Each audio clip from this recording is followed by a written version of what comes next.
Hello and welcome to the 2 Minute Drill. I'm Michael Rochman. That's Bailey Kumar. And today we have another mock draft coming to you for the month of April. This one's a little different. We're doing what we would do rather than a predictive mock. So, if you disagree, it's not necessarily what we think will happen. It's just how we evaluate these players and their type of impact on the teams.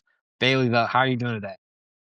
I'm doing great. I'm excited to get into this mock, a bit more of what we would do. So if we have any bad team fits or player evaluations, make sure to yell at us. Yeah, exactly. And as usual, you're taking the odd picks. I'm taking the even ones. So go ahead and get us started with the Tennessee Titans and the first Yeah, pick. with the Titans, just like in the predictive mock, I would also take Cam Ward here at pick number one. And this is something that I think is going to be pretty locked in pretty soon. Apparently the price for the Giants to move up has jumped up a lot.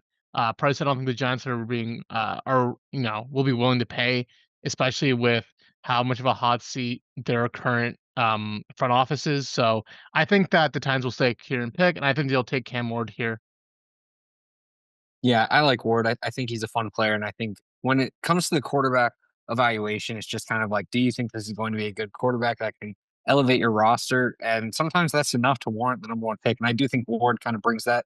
But I think also the personality and character that he brings is going to be very exciting for the Titans organization. He's a fun player to root for. So if he's playing well, I think there's going to be a lot of excitement around him surrounding the rest of the league. And that's going to bring a lot of free agent appeal and allow for a lot of additional talent to be added to your roster. Moving forward to number two, I got Shedeur Sanders going to the Cleveland Browns. And I know, anyone who checked out the comment section of the last mock, we really went at it with the guy because he's getting annoying. Let's just call it what it was. He was trying to insult us for thinking that Abdul Carter would be the pick. I think Abdul Carter is the favorite right now to be picked for the Cleveland Browns. I'm trusting the experts to make that pick. But when it comes to evaluation on Sanders, I think Sanders is a fine quarterback, and I think Stefanski's a good enough coach to where if you can get a serviceable to good quarterback in that offense, you're going to be seeing a lot of better play going on. And that roster is something that, it's not as good as it once was, but I still think there's a lot of building blocks in place to where it's a pretty easy turnaround once you figure out quarterback. And I think Sanders can do that. I think he's a high floor prospect. I know there's a lot of concerns about the off field character stuff. I don't see it as that big an issue. I think it's very overblown just because he is sort of a big character, but I don't think that's necessarily a bad thing. I like Shedeur Sanders in terms of what he brings to the field and what he does under center. And I think, for Cleveland, that's all you need right now. Yeah, I agree. The Browns need a solution at QB. I don't think this is a problem you can really punt until 2026.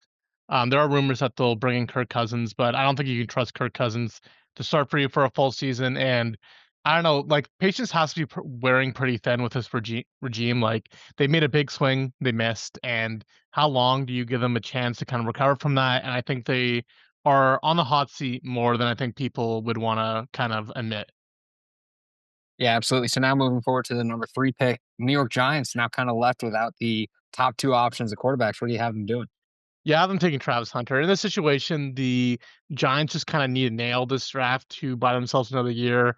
And I think, with the Wilson signing, he can be somebody who's good enough to get you 8 and 9 wins. Maybe you sneak into the playoffs in the weaker NFC. And what you need to make the playoffs, especially in the kind of tougher division they're in, is a superstar player, a huge talent injection on both sides of the field. And that's what Travis Hunter is. He is that superstar cornerstone blue chip player that the Giants have been desperately needing. They had a great draft last year, and I think this is a great way to start off their 2025 draft.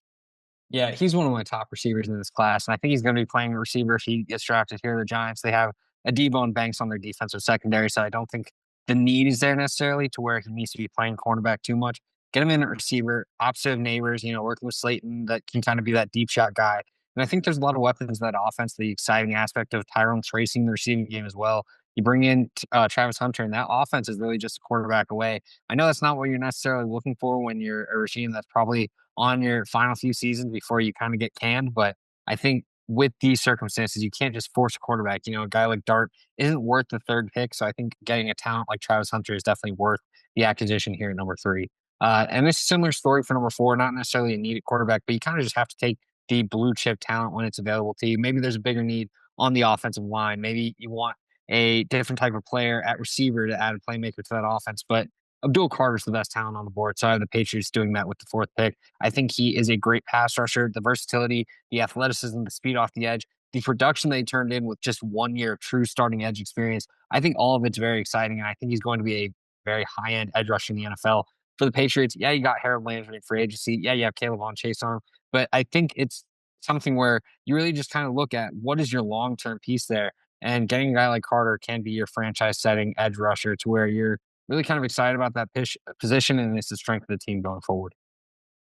Yeah, I agree. I know that the Patriots' offensive line's not looking too great, and that could very well be the pick here, but I do think maybe you have to lean to taking BPA in the situation where your team's still pretty bad. It's not like having offensive tackle is really gonna take you from like a 3-win team to a 13-win team. So I agree with the kind of the sentiment behind this pick where you're trying to grab the best player available. Yes, now fifth pick, you got the Jacksonville Jaguars. What do you have them doing? Yeah, here's where we might start going a little bit crazy. So I have the Jags taking Armand Membou here, offensive tackle. This I don't know. This may seem like a kind of a strange pick, but I do think that this season is all about evaluating Trevor Lawrence. How does he fit into that Liam Cohen system? And I think the best way to evaluate that is to give him the best offensive line possible. You have Brian Thomas Jr. who's kind of a breakout star for you last year. You have that wide receiver one. You have a bunch of other nice pieces, but what you really need is an offensive line. And the line wasn't great in Jacksonville last year. They had a bunch of promising young players. Like you do have two solid tackles. You like on paper they have a solid five, but I don't think that the players they have are necessarily good enough where you can pass up somebody like Membou here at five. Like ideally the Jags are never picking here again. And when you look at the players available, who do I think is going to be the best long term piece for that roster? And I think it's Membou. Yeah, I think Membou makes a lot of sense. Harrison and Little are fine tackles. I think both are serviceable, but you're kind of aspiring to upgrade those positions if you can. And at five, there's options like Mason Grant. There's options even like Kenneth Grant on that same defensive line who could come into this team and probably help add a impactful presence on that defensive line. But overall, you're trying to enhance Trevor Lawrence's success in that first year with Liam Cohen at the head coach and over overall impact on the offense. So I think you can add protection and feel an influence in that way. And yeah, I mean, after those first four, I think the draft kind of opens up. So getting a guy like Membou is more just about personal evaluation. I know you're very high on him. So it makes a lot of sense to me. And, at number six, I think there's a lot of debate as well for what the overall impact could be. But I think a guy like Ashton Jeanty in that Las Vegas Raiders offense makes a ton of sense. Obviously, Geno Smith is a very capable quarterback, but I think you want that running back presence to kind of rely on and make the centerpiece of your offense to where the passing game is more working off of those opportunities. I know it's not necessarily that you have to run to set up the pass, but having that balance and that element of surprise and that dominance in both situations makes it to where the offense just evolves entirely and it makes it to where defenses can never really fully sell out in one aspect. And I think that's what the big selling point is for a guy like Jeanty, who's far and away the best running back in this class, even with talents like Hampton and Henderson and Devin Neal. Like there are plenty of running backs in this class where it's just the entire position is deep and there's so many options. But a guy like Jeanty is just far and away in terms of production and capability that he brings to the table to where I really believe in what he has to offer. And for the Raiders, I think right now you're really trying to figure out what your identity is. I think building around Jeanty and having that next 4 or 5 years of elite running back play is something that you could really easily invest in here at pick number six. Yeah, I mean, it's anytime you pick a running back kind of early, there's gonna be people saying, "Oh, pass on running back, just grab one in the third and fourth round. This class is so deep." The class isn't like necessarily deep full of starters. It's deep full of good players, but none of these guys are guarantees. And I think Genty is the closest thing to like a good running back starter guarantee that we've seen in a while, probably since Bijan, which I guess wasn't too long ago, but still. Yeah, Genty is just a monster. And he, like you said, I agree with everything you said. This is kind of like an instant injection into the Raiders offense. That was actually, it had some flashes last year. And when you look at it on paper with the addition of Genty, that's potential to be a pretty good offense. Yeah, the team is pretty well set. I think they're a little bit underrated in terms of just how ready they are to kind of turn things around and start competing for a playoff spot, especially now that they have the quarterback position figured out. Maybe long term, they're still looking for someone to kind of be under center and learn under Geno. But when you have Geno Smith stepping into that quarterback position and you feel more confident about the offensive line, I think there's a lot of promise here. And I think getting a guy like Genty working behind and being a centerpiece of the offense, there's a lot more to buy into. But next pick is the Jets. And this is another situation where there's a lot of positions they could go. What do you have them doing for pick number seven? I have them taking Will Campbell, offensive line. Will Campbell's a bit of an interesting fit on the Jets. They do have Elijah Tucker, who's kind of they played him at tackle 1 year, but I don't know if I thought he played well, but then maybe they didn't necessarily like him, so they put him back at guard, and now you have kind of another quasi guard tackle here in Will Campbell. But I think when you look at the Jets team, what they're really trying to do here is they're really trying to bridge the gap to 2026. I think we talked about this in the predictive mock as well. I think Will Campbell gives you the best opportunity of a guy who can either be your long-term solution at right tackle or be kind of like a pretty good guard, kind of similar to like a kind of a Tyler Smith situation where maybe he won't be as good as Tyler Smith is at guard. That might be a bit too high of praise, but it's somebody's like we're either getting a very good guard or a good tackle, and this is kind of the best path forward for our roster. Yeah, I'm not necessarily on or as high on Will Campbell as a lot of people are. I don't necessarily think that he's going to be a tackle in the NFL, but I do think if he sticks at tackle, he's still going to be like a Jonah Williams level player. So that's still like a serviceable starter, and you can feel kind of comfortable about what they bring to the table. Um, it's something that here at 7, I'm a little less inspired by. For Campbell, I think he's a lot more in the mix with some of the other tackles, maybe a little bit lower than some of the guys I have on the board. But I do think that he's going to be a good lineman in the NFL, whether that's at tackle or at offensive guard. I just don't think he's necessarily worth the premier pick. But here at 7, it makes a lot more sense, especially with the Jets offensive line that's just desperate to make sure that they get the protection needed for Justin Fields or whoever's under center in the future. With the 8th pick, I have the Panthers going Mason Graham. I would love to plug in some of the other edge rushers, but I think when it comes to just overall impact, looking for that pass rush ability, and I think Mason Graham brings that, especially on a defensive line that has the Ashawn Robinson, the Bobby Brown, and the Derrick Browns, where you have that kind of run stuffing ability to where you can kind of let Mason Graham just kind of run free and get to the quarterback, and he is able to do that. I really like his ability. I think he's very twitched up for a guy that has his size and that interior play. You wouldn't expect it, but he is someone that is consistently firing into the backfield and wreaking havoc on the quarterback, playing next to Derrick Brown. It's similar to what we saw with him playing next to Kenneth Grant. He's going to get a lot of easier opportunities as a pass rusher, and he's going to take advantage of it. So I really like plugging him into that defensive line, letting him kind of run wild and get to the quarterback, and I think he capitalizes on it. Obviously, you probably like an edge rusher, but I think getting that interior pressure is just as important, and getting a guy like Mason Graham here at 8 is a great value. Yeah, I mean, when the Panthers need an edge rusher, it's like what you're really looking for is pressure on the QB. And next to Derek Brown, like you're going to set up Graham for a lot of one-on-ones, which is like what you're kind of looking to do with him. That's his best situation. I'm not super high on Graham comparatively to I think a lot of other people who are like he's kind of like a slam dunk at 5 for the Jags. I'm not that. I don't know if he can be kind of like a superstar type of player, but I think he can be a good tertiary player on this Panthers defense where you're trying to isolate him against kind of weaker linemen and try to let him kind of run free on the one-on-ones. So yeah, I like this fit. And the value I guess here is good at 8. Yeah, so now number 9, New Orleans Saints, but I hear some phone calls ringing. So what do you got for us? Yes, I have the Saints trading back with the Miami Dolphins. So the Saints give up pick, or well, the Dolphins give up pick 9 and oh, sorry, the Dolphins give up pick 13 and 48 to the Saints, who give up pick 9 and 93. So yeah, there's a little move up here for the Dolphins, move up 4 spots.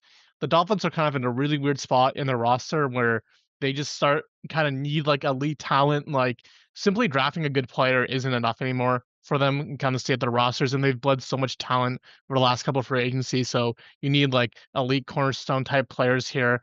And I have them taking Will Johnson here, who I think is probably the last of those guys so far in the draft where you can really consider them maybe blue chip. Maybe I'm very pretty confident this guy being at least above average starter in the league. So yeah, I think Will Campbell is something that they need. They desperately need cornerback help. I don't think their pass defense was too great last year, and this is just such a great fit. And it's relatively cheap, only moving up 4 spots, and you still get to keep a pick in the third, even though you give up one in the second.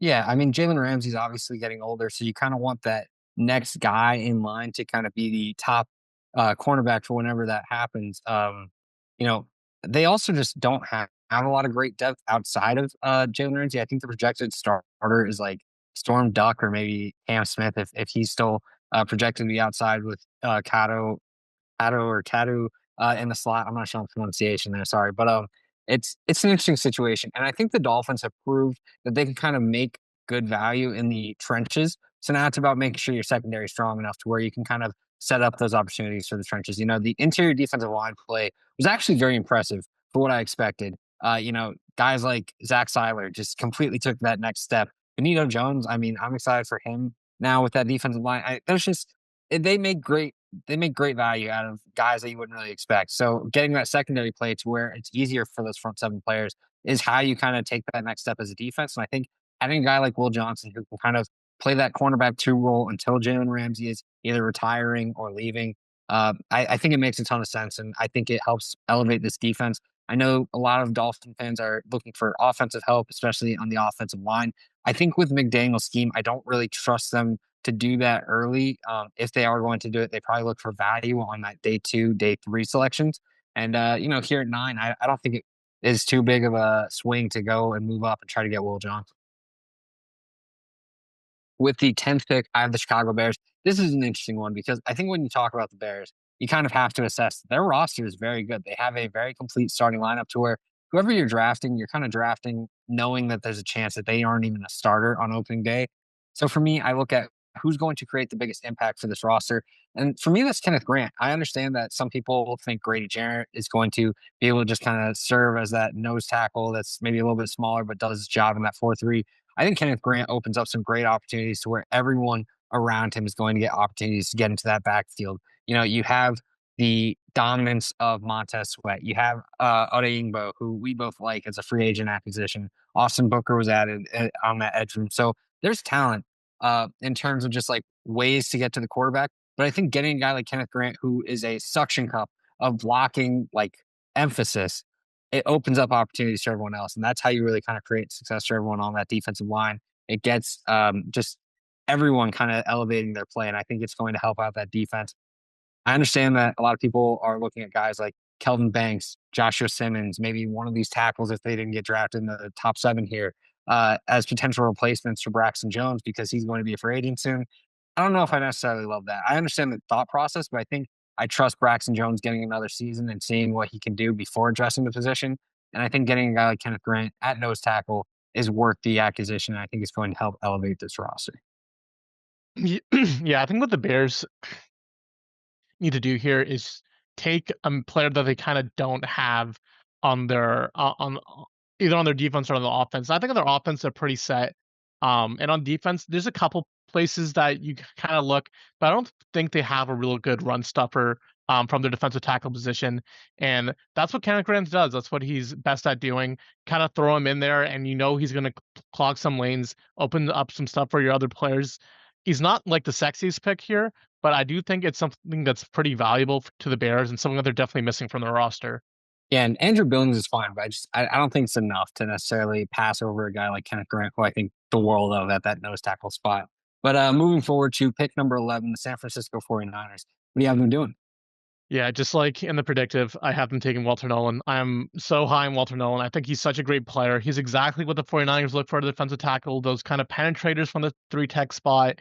Um, Hopefully, this he kind of has some longer term success. They've kind of have a revolving door at that spot for a couple of years now, and what they really need is impact players. And this is a guy who I think will be an instant impact player for them and can cover up so many deficiencies on that defense. Yeah, he's a fun player, and I think that he's someone that, especially in that 49ers front where they're more than willing to let their interior rushers kind of just go loose and go free at the quarterback, he's someone that is very exciting as a pass rusher. He has all the moves in his toolbox. He has all the athletic upside. He even has some impressive anchors, so I'm not too concerned about like the run stuffing ability that some people kind of bring up. First of all, our defensive tackle, I think he does it pretty well, honestly. I'm really excited to see him, and I think working with that solid defense, he would just be on fire, and he would probably hit the ground running so fast for that 49ers defense. So I think he'd be a great player. Moving forward to pick number 12, Dallas Cowboys. I'm taking Shamar Stewart. I understand the concerns about his production, maybe never reaching total sack levels. For me, this is just another guy that's just gonna eventually figure it out, and especially with NFL coaching, I trust it to happen. Playing opposite of Micah Parsons, I think it just makes the job way easier. He is someone that just has the build, has the traits, has the short area burst to where he's consistently winning his blocks. It's just now taking advantage of those wins and converting it into production. And I think that's something that NFL coaching usually does a pretty good job of making happen. Maybe pre Trayvon Walker, I would have been a lot more hesitant about him, but I feel like we're just seeing it to where it's like if they have the traits, if they have the natural ability, they're probably going to make it work. And I think Shamar Stewart I understand the consensus opinion is like, oh, this high risk, high reward guy. I don't see necessarily this high risk because I do think there's a lot of great ways that he can contribute, even if the pass rush production isn't there. Yeah, I saw like a stat like all the first round edge rushers with above like a 9.7 RAS, and there's only like one bust out of the top 12. So it seems pretty safe of a bet, even though when you look at somebody like Stewart, who, as you said, doesn't have the maybe the production that you look for. And I think a lot of people assume that they're going to be projection because, oh, they didn't produce in college, so they won't produce in the NFL right away. I don't think that's necessarily true. A lot of it has to do with scheme. A lot of it has to do with usage. And I think Shamar Stewart weirdly is a pretty safe guy. I think his athletic upside gives him such a safe floor where even if he's terrible as a pass rusher, you're still going to find value in with him as a run stopper. So now up is the New Orleans Saints again. But Bailey, I keep hearing phone calls. What's going on in that New Orleans war room? Well, what's going on in the New Orleans War Room is they took a look at the roster and they realized this kind of sucks. So they're going to keep trading down, acquiring talent, acquiring picks. And this time I have the Tampa Bay Buccaneers trading up.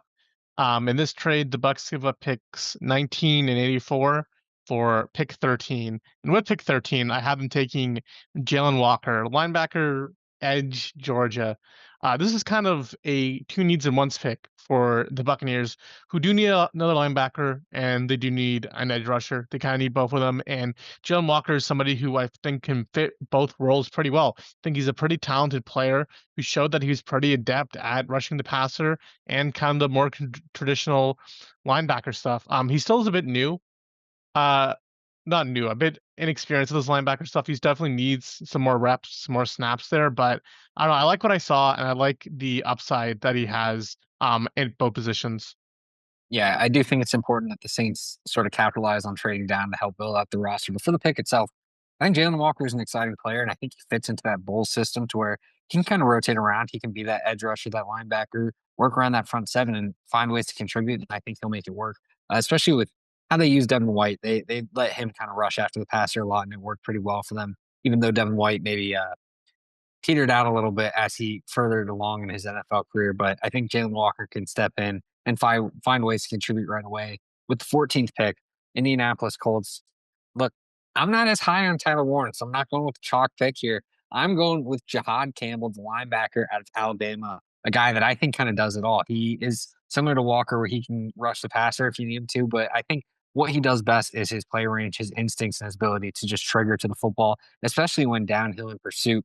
That Indianapolis Colts defense is one that I think has a lot of great traits and great players, but they need kind of those difference makers. And I think getting that impact play at linebacker can really elevate the unit as a whole. They've added to their cornerback room. I think the offense is somewhat set. You're just kind of waiting on the quarterback situation to figure itself out. You've punted on that for another year because, obviously you want to see what Anthony Richardson can do, see if he can find something out of Daniel Jones, whatever. But on defense, you're trying to upgrade it. And I think Campbell is someone that can bring that high impact, high upside type of selection. And I like him a lot here at 14.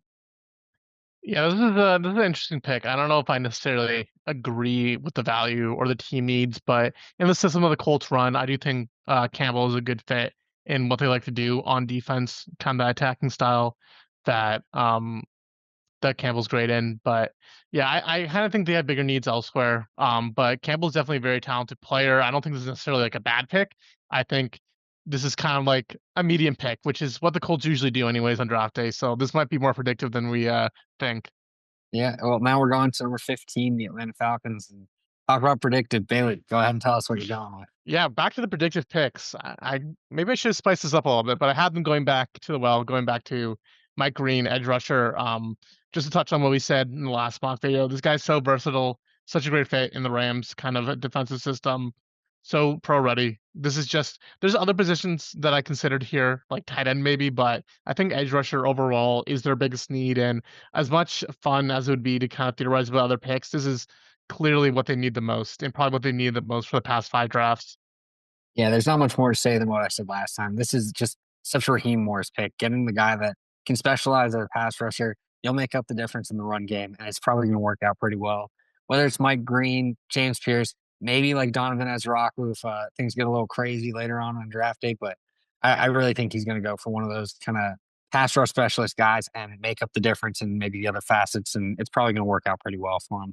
With the 16th pick, the Arizona Cardinals up, and I'm going to have him go Jahdae Barron. This is a guy that I think is extremely versatile, extremely instinctual, and he just does it all. He played the boundary this season. He has experience at strong safety and in the slot, and no matter where he's played for that Longhorns defense, he has found ways to thrive. I think he would plug into the Arizona Cardinals defense and do an extremely impressive job.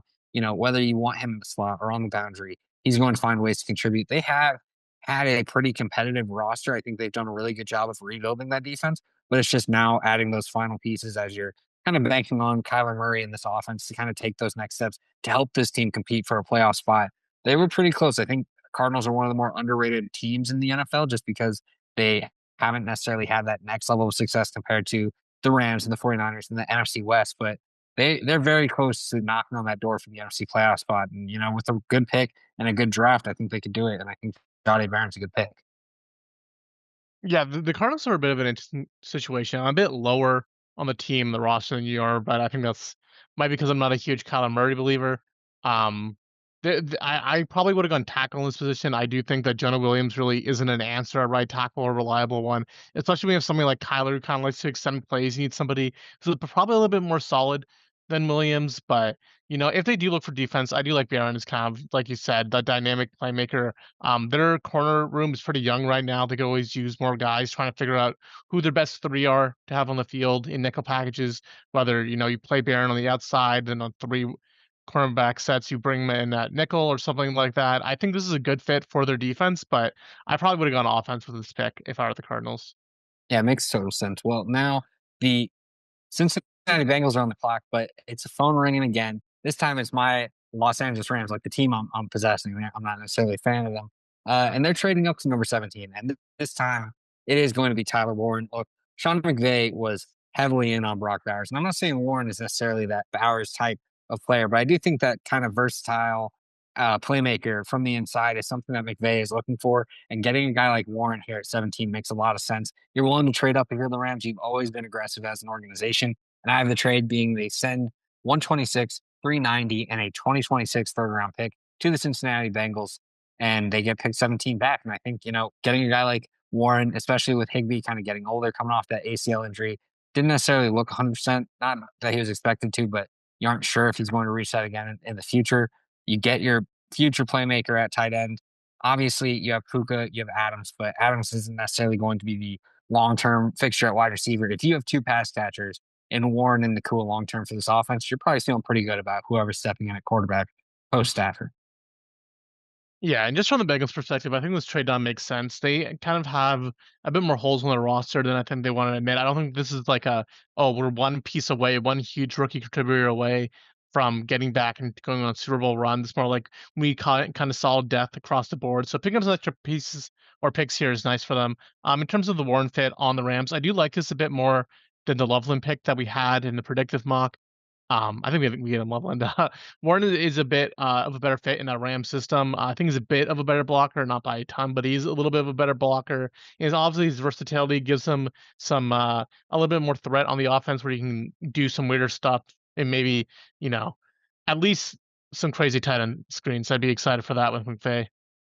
Yeah, absolutely. Now moving forward to number 18, and we're repeating a predictive pick that I think we went off the board a little bit for in the first place. And it's Kelvin Banks here at 18. I don't trust Abe Lucas in terms of just health and durability. He hasn't really played a lot over the past 2 years. And I think Kelvin Banks is someone that should be viewed a lot higher at the offensive tackle position. I think there were a lot of concerns about his arm length and if he can have the size to make up for it at offensive tackle. And then he came in with 33 and a half arms. And it feels like he still fell down the boards. And people were saying, oh, we still aren't sure. I think the tape tells it exactly how it is. This is a star left tackle, someone that I think has great upside and is probably going to be my tackle one when taking health into consideration. Him and Simmons probably competing for that top spot for me.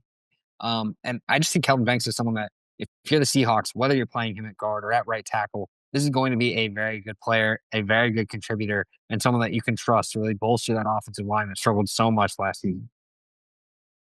Yeah, the Seahawks are a bit of an interesting spot in terms of their team. You obviously replaced Gino with Darnold, so a lateral move at best, but you do get younger, and I do think they're aiming a bit more of a long-term plan. This isn't like a Super Bowl or bust team. This is what's the next 3, 5 years going to look like. And like you said, I don't know if you can trust Abe Lucas to be your tackle in the next 3, 5 years, or even if you can, you still need some guard help. Their interior line play was terrible last year, as Kenneth Walker fantasy owners would know. So yeah, Banks is a pretty solid pick here, no matter where he starts across the line.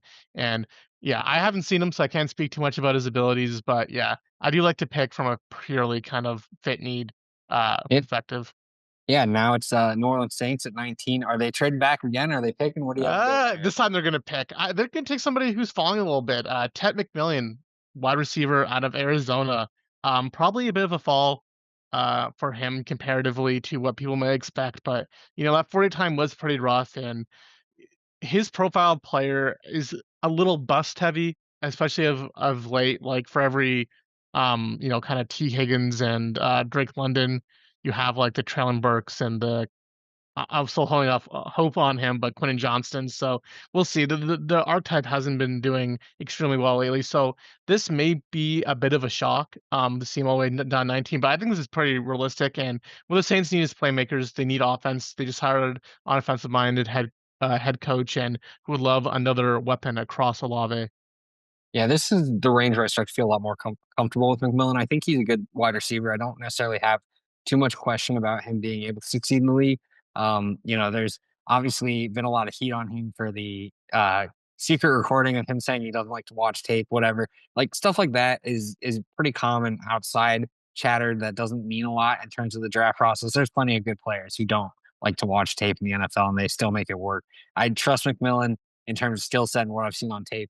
But I never viewed him as a guy that I felt was like this top five talent in the class. So I do think this is more of a realistic range where he starts to fall into that 10 to 20 range. And it's where I start to feel more comfortable with him. But I do think, playing opposite of Olave, he's a really nice boundary receiver. You trust him with the size, you trust him to go up and get the football. I think he creates enough separation underneath to where you can feel confident in what he brings to the table. And this is a good spot for New Orleans where you add a playmaker, you still have a lot of extra capital to where you kind of fill out that roster and whether that's a 1 2 year fix that you're kind of hoping for with a Mickey Loomis type GM, or whether it's a long term rebuild, you can feel pretty comfortable knowing that McMillan's a very productive, talented wide receiver that you're hoping is going to be a long term answer at the position. At pick number 20, the Denver Broncos are on board, and they're going on Hampton. I don't think this is necessarily anything but shock here, but this is a really nice pick.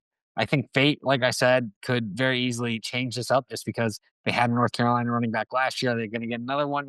Sometimes the draft just intervenes in terms of the stars. So it'll be interesting to see if Hampton falls this far. I think on draft day, running backs tend to be a little bit more valued than the consensus media likes to have them. But if you can add Hampton into this offense and get Bo Nix a little bit of relief, make his second year a lot easier with a reliable, dependable running back in that backfield, you're going to have a lot better offense heading into 2025 as defenses start to notice more tendencies, more tricks to kind of get in Nix's head and maybe stall him out a little bit, make the job easier, have someone that can carry the workload, and you're going to continue to find success there in Denver. And Sean Payton knows how to make use of good running backs. Yeah, Hampton here seems a bit of like a floor for him, and then like the ceilings like maybe like 10 for the Bears, and like maybe the Cowboys at 12. But after the Cowboys pick at 12, there's not really a lot of landing spots in terms of teams that need a running back in that range. So this seems like a good spot for him.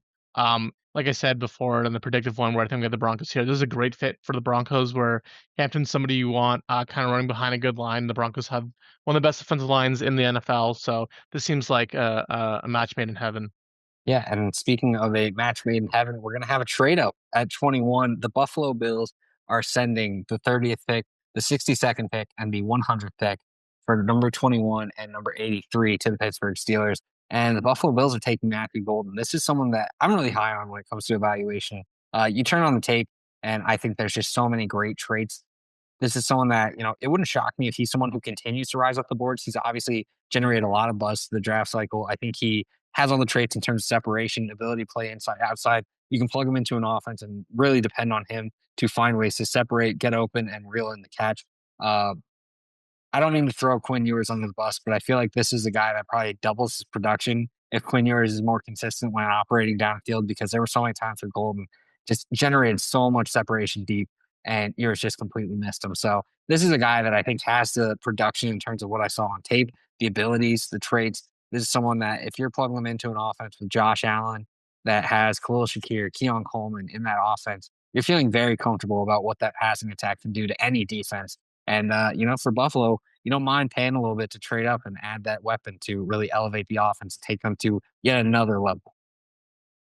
Yeah, Golden we have here going 21. I wouldn't be surprised if he goes, a little bit earlier than that, maybe in like the teens. Like there's a lot of teams that I think would love to have him. Like you have the Cardinals there, you have the Seahawks there, you have the Broncos there. Like those are all pretty good landing spots for Golden, I think. And he kind of goes here at 21. This might be, I mean, the again hypothetically here the Bills trade up for him. This kind of seems like a floor for him, like we said again. But this whole range of players you kind of just shuffle around whoever you like the best type vibe here, and Golden is somebody that the Bills need. They need that field stretcher, that 4-3 guy that they just don't have on their roster right now. Yeah, he's someone that I think is very talented. I'm on the board again because of this. So 3 picks in a row. Los Angeles Chargers, though, we're going with Colts and Loveland, tight end out of Michigan, back with Harbaugh now in the NFL level. And I think this is a guy that kind of fills in that Mark Andrews role for that Greg Roman offense to where you have that receiving ability, but he can also get after it as a blocker. I think there's definitely some development needed in terms of play strength and just sustaining those blocks longer, getting the technique down. But I think Loveland is someone that you see the easy projection, those next steps for him in that development path, and you feel pretty confident in it. For a guy like Harbaugh who knows him on a personal level, probably spent multiple years like getting to know him past what you see on tape, more what you see in the weight room, what you see in the film room. Assuming that there's no major red flags there, I think Harbaugh would be pretty happy getting in here at 22 and feeling confident about the tight end position of the future. Yeah, fans are probably pretty sick of just like opening mocks and seeing them getting a Michigan player. But at the end of the day, coaches go who they're familiar with. So only probably 2 or 3 more years of the Chargers fans. Don't worry. But in the case of Loveland, this is just a perfect fit for the Chargers. We saw how much they kind of featured that tight end in their offense last year, and that was with Will Dissly. So we have somebody who has a bit more juice than that, a bit more athletic ability, a bit better of a pass catcher like Loveland. I think it's a good fit in that offense, and Herbert needs as much help as he get. Kind of made magic out of nothing with the receiving core he had last year. Obviously, the emergence of Ladd McConkey helped, and this is just another piece to kind of continue to help the Chargers um, build a team that can compete for a Super Bowl. Yeah, and now the 23rd pick, Bailey, you're back on the board finally Yeah. after hogging the mic a little bit. You're on. Yeah, I have the Packers on the clock here at 23 and have them taking Mykel Williams, edge out of Georgia. This is I think last mock we had the Packers going edge, but they went somebody lighter. I think we might have given them James Pierce, but here we go. Mykel Williams is a bit of the opposite, a bit of a heavier guy, which is kind of more the mold that they have on their roster.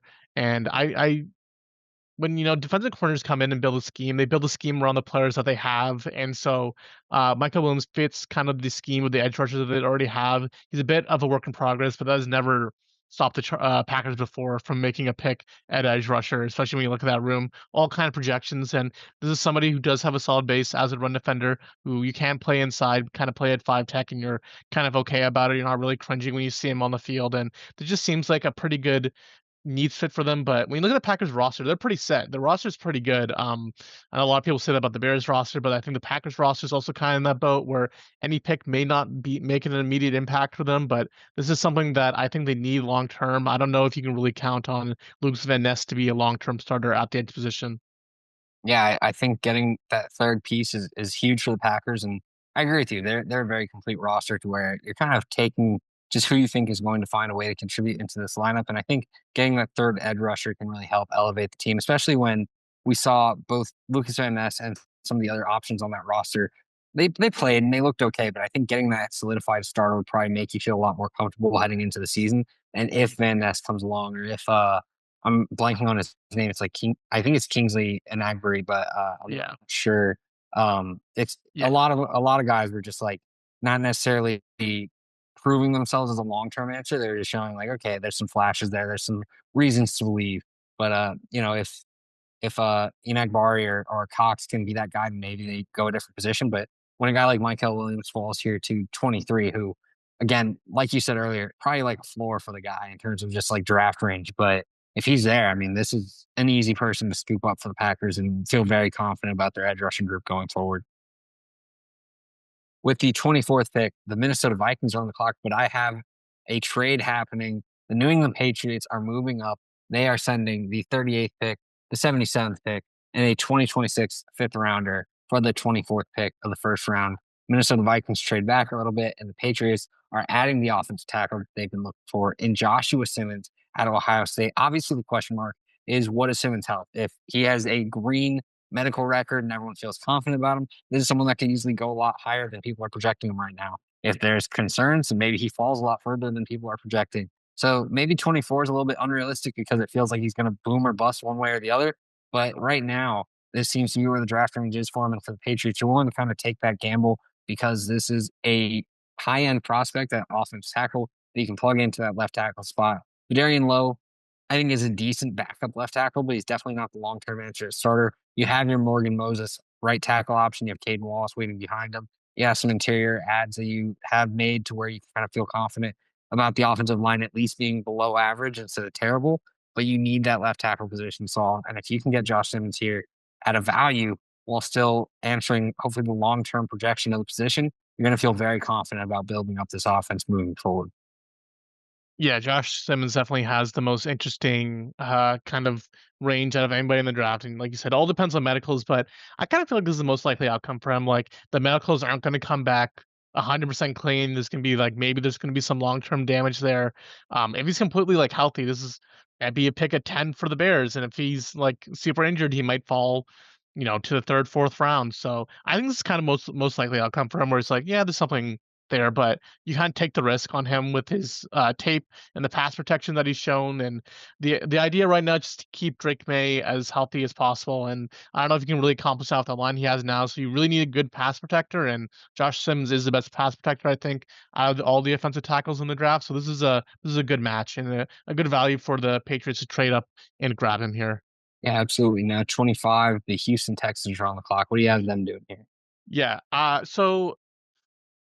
This is kind of if I were the Texans, to kind of going against the spirit of the mock here. This is what I would do. I'd probably grab an offensive tackle, but I assume if the Texans are taking or trading Tunsil, they're like, no, Blake Fisher's fine as a starter. We know he's okay as a starter, and if even if he's not, we have who's the guy to sign They got Cam Robinson. Cam Robinson. I forgot. I kind of want to say Cam Williams, Cam Robinson there. So you're okay there for now. So I think they turn their attention to their defensive line, which is a bit kind of awkward right now when you look at the pieces they have. It's kind of old pieces and pieces that are no longer good, and they need kind of injection of talent there. I think Derrick Harmon is one of those guys who's such a safe floor and such a kind of fit in every defensive alignment and every defensive scheme that you want as the two gapper in the run game as a pass rusher that you feel pretty confident with this pick here that he can contribute day one for your team, no matter how you kind of utilize him. Give him 600, 700 snaps his rookie year. He could probably handle it fine. And this is more of a kind of a needs pick than maybe strictly a best pick available. Yeah, I think Derek Harmon's an interesting player. He really flies around pretty well. He has some nice lateral mobility for a bigger guy. I think you plug him into that defensive line where, D'Amico Ryans is great at generating interior pressure. He does a really nice job, and Sheldon Rankins is back. They have Tim Settle. They have some guys, but I don't think there's necessarily like this long-term answer there. You're obviously wanting to capitalize on Will Anderson, Daniel Hunter. If you can get a guy that's going to wreak havoc on the interior like Derek Harmon, who was extremely productive last year with Oregon, you're probably setting yourself up for one of these guys to really feast this season. Two of the other guys probably to have another strong year as well. So that's how you really capitalize on the strength of your team. And I agree with you. I don't think the Texans make this trade just to go and rush picking an offensive tackle again. They signed two veterans in Brown and Robinson to where I think they're willing to kind of wait on tackle and see what happens.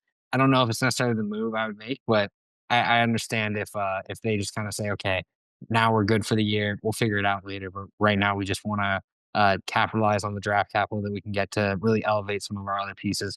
Wouldn't shock me if they go receiver. There's a lot of options that the Texans could do just because they're a little more aggressive on draft day in the way that they go about adding talent. But I'm excited to see what happens, and I think Harmon would be a good pick for them.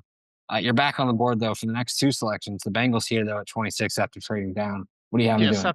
after the Bengals trade down, I think this is probably one of the best case scenarios for the boards here. They still get, Nick Gordon here, edge out of Texas A&M, and this guy is the perfect fit for the Bengals need. Trey Hendrickson is a wonderful edge rusher, but the run defense may be a little bit more suspect than you would like. And Scouton's the perfect edge too. I think We had the Lions take him in the predictive mock, and this is he kind of fits the same role in the defense as the edge too, as the run stopper, as the guy who does the dirty work. He'll crash into the line, he'll eat double teams, he'll open up so much for your defense. And the Bengals defense was their biggest weakness last year, and a lot of people point to their secondary, point to the coverage, but if you can get to the quarterback, your coverage matters a little less. The coverage helps the pass rush, and the pass rush helps the coverage. It's all connected, and Scourton is somebody, leave him one-on-one, he will overpower some weaker offensive tackles. He's not somebody you can just leave alone just because he's the edge two on a roster. So I think this is a great fit for them, and I think this really helps the Bengals overhaul their defense as best as possible. Yeah, Scourton is someone that I think, the Bengals need to add talent to their defensive line, and this is a high upside pick. You have Miles Murphy. You're obviously probably trying to extend Trey Hendrickson. We'll see what happens there. There's been some talks of both ways, but I think they get a deal done eventually. And that's going to really kind of put the panic button on the Bengals front office to add talent throughout the rest of their defense because they need those long term pieces that are going to be under rookie control to where they still feel comfortable about the rest of their roster. I like the trade down decision because they need to add, they need to have more dart throws that they're taking in these drafts where they can find those hits. And I think getting a guy like Gordon here at 26, you're swinging for the fences, but I do think there's a little bit of a safety blanket just knowing that he's a really good run defender. He's someone that can absolutely set the edge. And if he can be a high end contributor like we saw during his time at Purdue, I think there's a lot to be excited for. And him being, like a top 10 talent in this class and getting him here at 26 is great value. And now you're back on the board again with the 27th pick, the Baltimore Ravens. Yes, now it's my turn with 3 straight picks, and I have the Ravens taking Trey Amos, corner Ole Miss. This is a bit anti Ravens. They don't really pick for need, but I pick for need, and the Ravens really need a cornerback right now. I don't think you rely on Brandon Stevens to give you a full kind of season at the cornerback position. I think they I think he's definitely. gone. I think he's on the Jets now. Oh, he's on the Jets now. Well, there you They have go. Now they you have really Wiggins can't and rely on him. Humphrey. Pardon?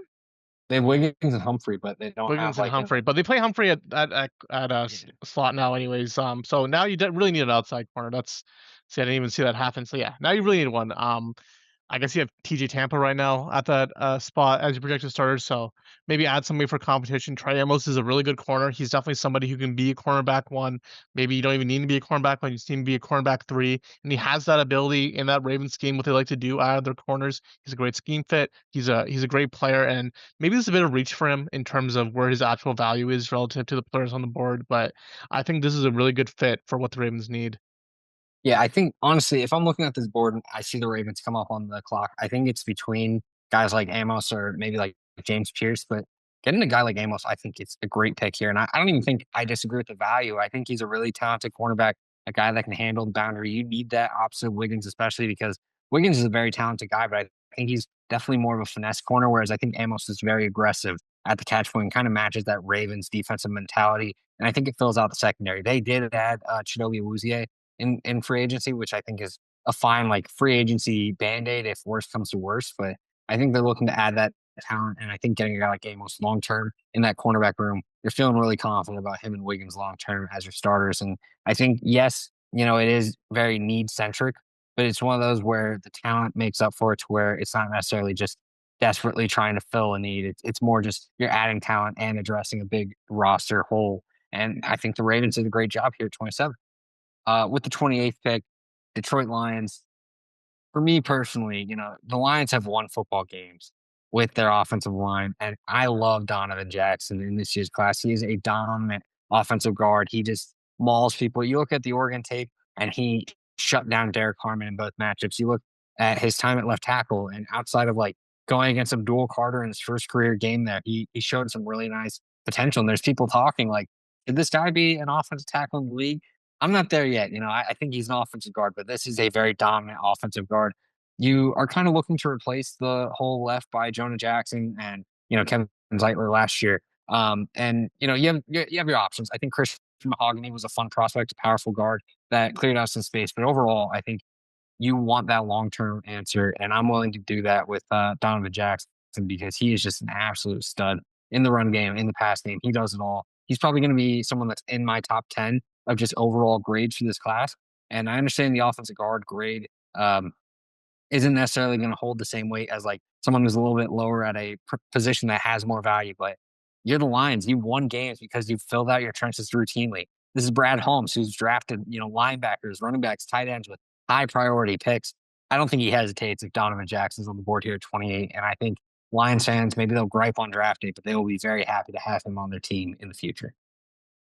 Yeah, the Lions have always prided themselves on having a kind of a good offensive line, and they have taken some hits recently. This isn't the same line that it was 3 years ago. They definitely have felt kind of the free agency drain of some of these players. And Jackson is a good fit at guard. He's a good fit for what they want to do.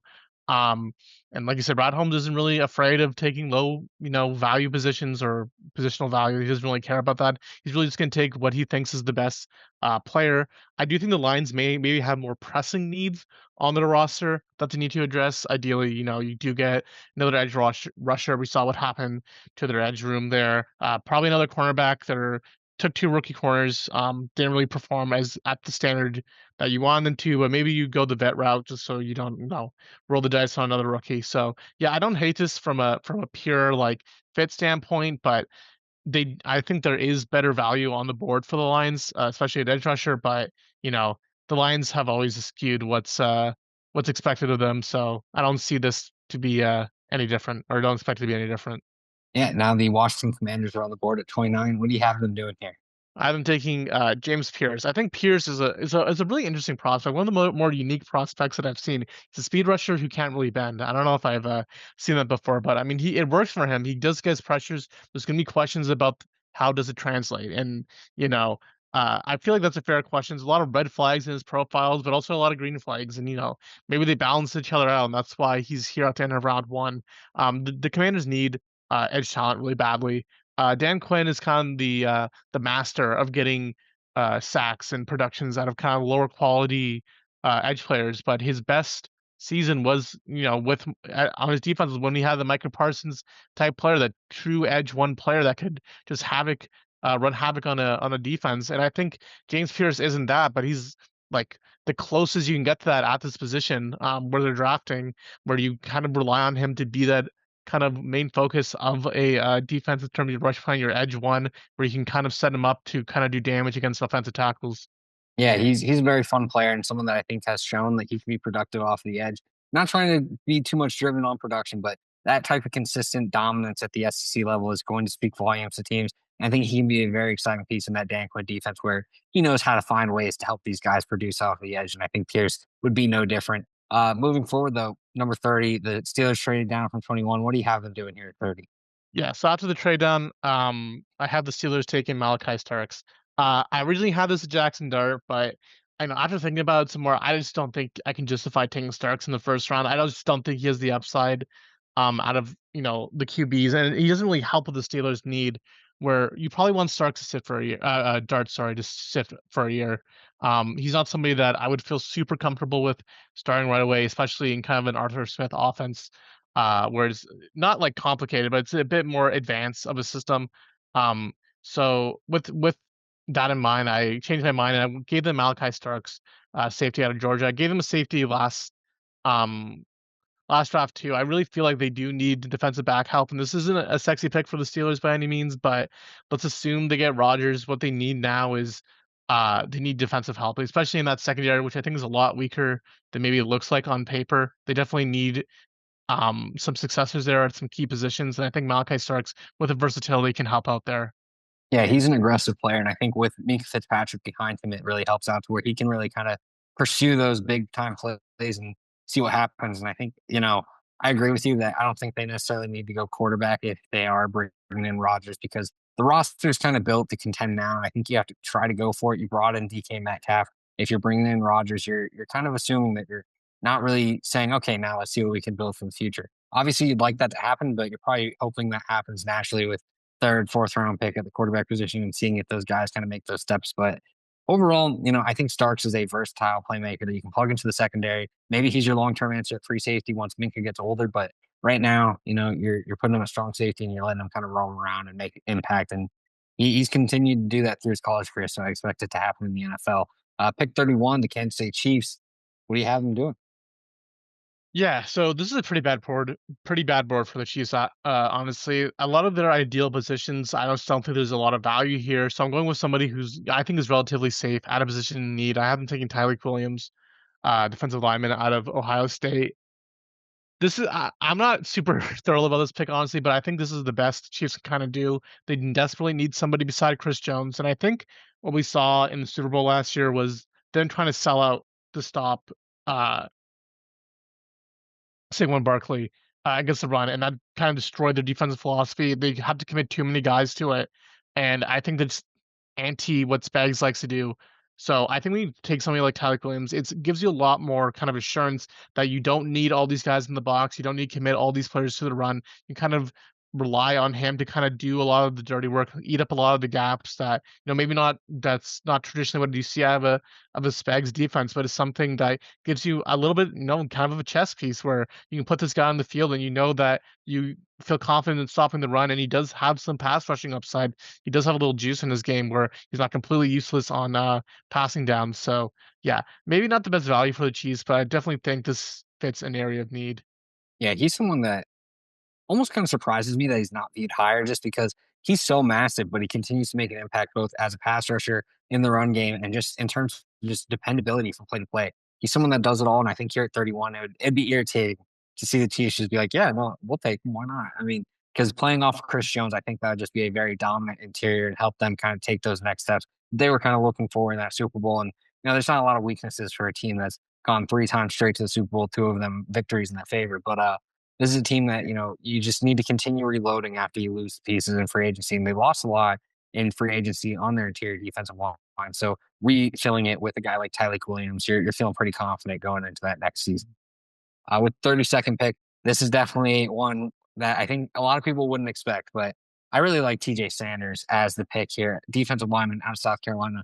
I mean, both filling in terms of reloading after losing Milton Williams and just the overall ability and scheme fit. I think TJ Sanders is someone that fits what Vic Fangio wants to do to a T. He can fire off the football. He plays off of Jordan Davis, Jalen Carter. He's going to get a lot of snaps where he's just completely free in one-on-one situations, and he has that twitch and upside to do it. I mean, there's a lot of guys in this class that kind of fit this bill. Walter Nolan will be sick at 32.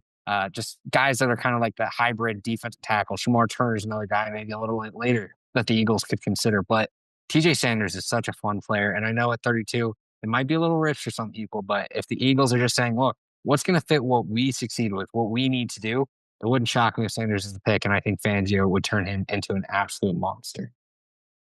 Yeah, the Eagles love that DT rotation. And Sanders is somebody who I'm not sure if he can fill into Milton Williams' shoes 1-to-1, but he definitely is another player that you can add to that rotation. And I mean, yeah, they just won a Super Bowl. They don't have a lot of holes, and this is one of the key players that they lost in free agency. They pretty much managed to retain everybody else, or didn't really mind losing them. Like in the case of Becton. So yeah, I feel like the Eagles might do something boring here. They have tended to just kind of take the best value at their picks in the recent drafts. And yeah, I like the fit. I like the player to team fit here.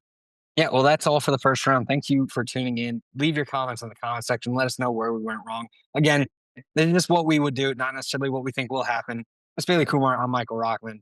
And that's the 2-minute drill.